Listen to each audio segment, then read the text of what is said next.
JG યુનિવર્સિટીના school of computing દ્વારા આયોજિત ટેક સ્પાર્ક 2024 કાર્યક્રમમાં ટેકનોલોજીનો અનોખો ઉત્સાહ જોવા મળ્યો હતો.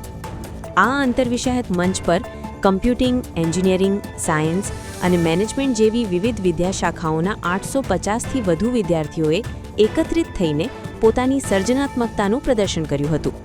કુલ 10 જેટલી વૈવિધ્યસભર ટેકનિકલ સ્પર્ધાઓ વચ્ચે વિદ્યાર્થીઓએ ભવિષ્યના પડકારોના સ્માર્ટ ઉકેલો રજૂ કર્યા, જેમાંથી શ્રેષ્ઠ પ્રદર્શન કરનાર 70 વિજેતાઓને ટ્રોફી અને પ્રમાણપત્ર આપી સન્માનિત કરાયા હતા.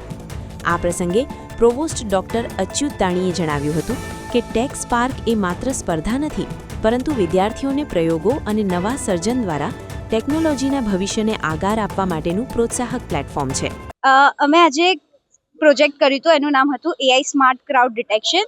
તો અમારો પ્રોજેક્ટ મોડેલ કરે છે શું કે એ ક્રાઉડને ડિટેક્ટ કરે છે અને અમે લોકો એના પર મોડેલ વર્ક કર્યું હતું.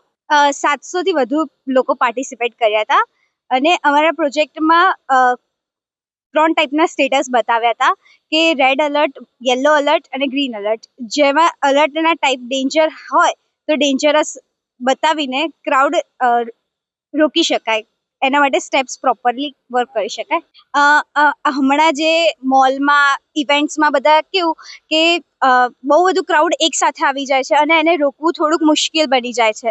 તો એ મોનિટર CCTVથી વસ્તુ બહુ હાર્ડ બની જાય છે. તો અમે AI યુઝ કરીને એ જાતે જ ખુદ ડિટેક્ટ કરીને એ વસ્તુને માટે સ્ટેપ્સ લઈ શકે એવું મોડેલ અમે બનાવ્યું હતું.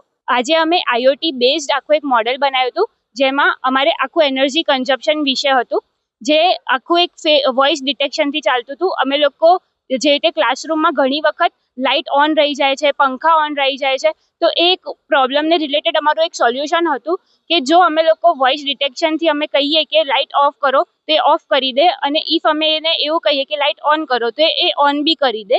એમાં એક બીજી વસ્તુ હતી કે અમે ફેસ ડિટેક્શન કર્યું હતું.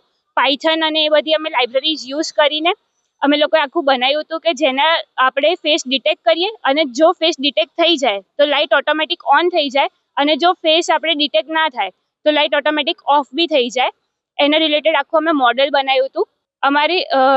મારા મોડેલમાં અમે લોકો 2 જણા પાર્ટિસિપન્ટ્સ હતા અને અમારો આખો મોડેલ અમે લોકોએ ESP32 થી બનાવ્યું હતું, જેના આખું બેકએન્ડ ચાલતું હતું અને સાથે સાથે લેંગ્વેજીસમાં પાયથન, PHP જેવી લેંગ્વેજ અમે યુઝ કરી હતી સો ધેટ કોડ સારી રીતે રન થાય ઇન ધ બેકએન્ડ એન્ડ બધું સ્ટોર થઈ શકે.